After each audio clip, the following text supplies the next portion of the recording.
एक बहुत ही सुनहरा अवसर है प्यारे साथियों, और याद रखना कोई सा भी काम छोटा बड़ा नहीं होता। सबसे बड़ी बात होती है कि आप लोगों के ऊपर ये जो बेरोजगारी का ठप्पा लगा हुआ है, जिस ठप्पे के अंदर आपने पूरी की पूरी जवानी जो है वो जवानी निकालते जा रहे हो, इस ठप्पे को हटाना सबसे बड़ी जिम्मेदारी है।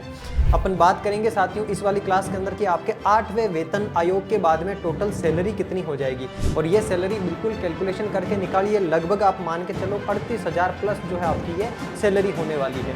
आप लोगों को जो ये भ्रम है कि इस जॉब के अंदर आप लोगों को स्वीपर का काम करना हो, तो ध्यान रखना आपको झाड़ू पोछा करने का काम नहीं करना है। आप लोगों को इसके अंदर एक असिस्टेंट का काम करना होगा, एक सहायक का काम करना होगा। अब बात कर लेते हैं सबसे इंपॉर्टेंट आपकी सैलरी की, कि इसमें सैलरी क्या रहने वाली है। तो देखो मेरे प्यारे साथी, ये राजस्थान गवर्नमेंट की ऑफिशियल वेबसाइट से मैंने आपको उठाया है। ये जो भर्ती है आपकी, इसके नोटिफिकेशन में साफ साफ लिखा हुआ है कि ये लेवल 1 की जॉब है। कौन सी जॉब है? लेवल 1 की। एक आपके चतुर्थ श्रेणी कर्मचारी है, वो लेवल 1 की जॉब होती है, और एक जो है आपके सफाई कर्मचारी है, वो भी लेवल 1 की ही जॉब होती है। तो इसके अंदर लेवल 1 के अंदर जो आपके 2 साल तक आपको पेमेंट मिलने वाला है 12,400 रुपए का, यानी जब तक आपका प्रोबेशन पीरियड चलेगा तब तक 12,400 रुपए आपको मिलेंगे लेवल 1 की वजह से इस चतुर्थ श्रेणी कर्मचारी के अंदर। और 2 साल के बाद में प्रोबेशन पीरियड खत्म होने के बाद में आपको बेसिक पे कितना मिलेगा, तो वो बेसिक पे ये देखो, ये रहा लेवल 1 के अंदर 17,700 रुपए का आपको बेसिक पे मिलेगा। इस बेसिक पे के साथ में एचआरए भी मिलता है और डीए भी मिलता है। हालांकि इनमें कुछ डिडक्शन भी होते हैं 200, 400, 700, 800 रुपए के, वो डिडक्शन वगैरह सारे काट पीट के कितनी क्या सैलरी मिलने वाली है, तो वो अपन दोनों आयोग से बात कर लेते हैं। एक आपका जो अभी वर्तमान में 7वां वेतन आयोग चल रहा है उसके अनुसार, और 2026 में जब आपका 8वां वेतन आयोग लग जाएगा तब आपको कितनी सैलरी मिलेगी उसके अनुसार भी। तो देखो 2 साल तक जब तक आपका प्रोबेशन पीरियड चलेगा तब तक, अगर 7वें वेतन आयोग के अनुसार बात करें तो 12,400 जो है ये सैलरी आपको फिक्सेशन के अंदर 2 साल के अंदर जब आप प्रोबेशन चलेगा तब मिलेगी। और प्रोबेशन कंप्लीट होने के बाद में बेसिक पे होता है आपका 17,700 रुपए। इस 17,700 रुपए के ऊपर, क्योंकि जो बेसिक पे होता है उस बेसिक पे के ऊपर आपको डीए मिलता है, यानी कि महंगाई भत्ता मिलता है लगभग 53%। वर्तमान में डीए कितना मिलता है? 53%, जो कि 17,700 का 53% आप निकालोगे 9,381 होता है। और एचआरए होता है आपका 8%, जो कि इस 17,700 का 8% 1,416 रुपए होगा, यानी कि टोटल 28,497 रुपए की सैलरी मिल सकती है आपको 7वें वेतन आयोग के अनुसार ही।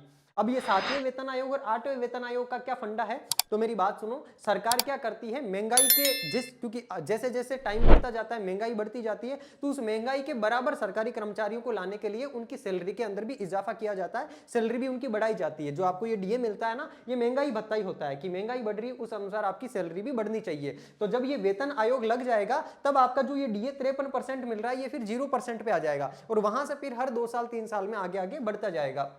तो ये जो 7वां वेतन आयोग है, इस 7वें वेतन आयोग से जब आप 8वें वेतन आयोग में जंप करोगे, यानी कि 2026 तक, तो आपको इसमें जितनी सैलरी मिल रही है ना उसका लगभग 1.94, इसको बोलते हैं साथियों फिडमेंट फैक्टर। क्या बोलते हैं? फिडमेंट फैक्टर। यानी कि जितनी सैलरी आपकी 7वें वेतन आयोग में होती है उस सैलरी को 1.94 से आप मल्टीप्लाई कर दो, उतनी सैलरी आपको 8वें वेतन आयोग में मिलेगी। यानी कि अगर जब आप जॉब ज्वाइन करोगे ना, तो 8वें वेतन आयोग में ज्वाइन करोगे और उसमें 2 सालों तक आपको इस 12,400 को आप 1.94 से मल्टीप्लाई करोगे तो 24,050 रुपए बनते हैं।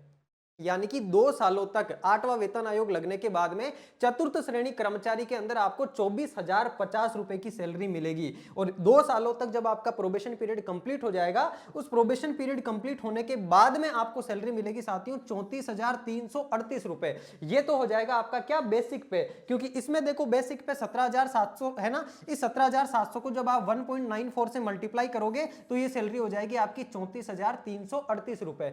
और इसके ऊपर फिर आपको डीए नहीं मिलेगा। इसमें देखो जो डीए मिलता है ना 53%, क्योंकि ये महंगाई भत्ता मिलता है, तो इस महंगाई को बराबर करने के लिए सरकार ने फिडमेंट फैक्टर से मल्टीप्लाई करके 8वां वेतन आयोग लगा दिया। तो 8वें वेतन आयोग में फिर आपको डियरलेंस अलाउंस ये नहीं मिलेगा, महंगाई भत्ता, केवल एचआरए मिलेगा 8%, जो कि 34,338 का 8% लगभग 2,747 रुपए होगा। यानी कि फाइनल सैलरी आपकी 37,085 रुपए हो जाएगी 2 साल का प्रोबेशन पीरियड कंप्लीट होने के बाद में।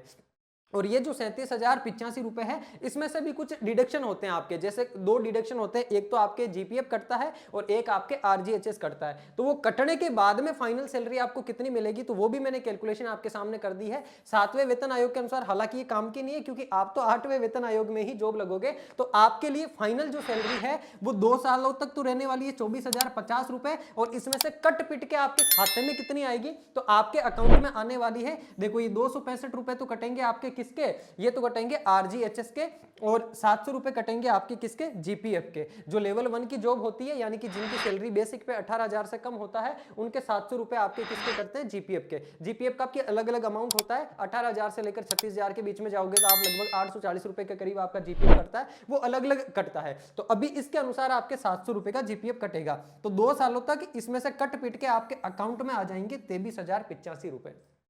ये फाइनल सैलरी होगी आपको ज्वाइनिंग मिलने के बाद में 2 सालों तक। अब सोच के देखो 23,000 रुपए कोई छोटा अमाउंट नहीं होता है ना। आज आप मजदूरी करने जाते हो, ज्यादा से ज्यादा 500 रुपए मिलते हैं, 500 रुपए के हिसाब से भी महीने के 15,000 ही होते हैं, और वो भी आप डेली जाओ तब, है ना, 3 पंजे 15,000 ही मिलेंगे। और यहाँ पर तो आपको छुट्टियां भी मिलेगी, संडे की, सैटरडे की, उसके अलावा 8 घंटे की केवल जॉब है, बिल्कुल आराम का काम है। 23,085 रुपए 2 सालों तक मिलेंगे। उसके बाद में आपको फाइनल सैलरी ये मिलेगी 36,120 रुपए, जब आपका 2 साल का प्रोबेशन पीरियड कंप्लीट हो जाएगा उसके बाद में। क्यों? क्योंकि इसमें से भी ये दोनों के दोनों डिडक्शन आपके होंगे 37,085 में से, तो डिडक्शन के बाद में ये आपकी इसमें फाइनल सैलरी रहने वाली है।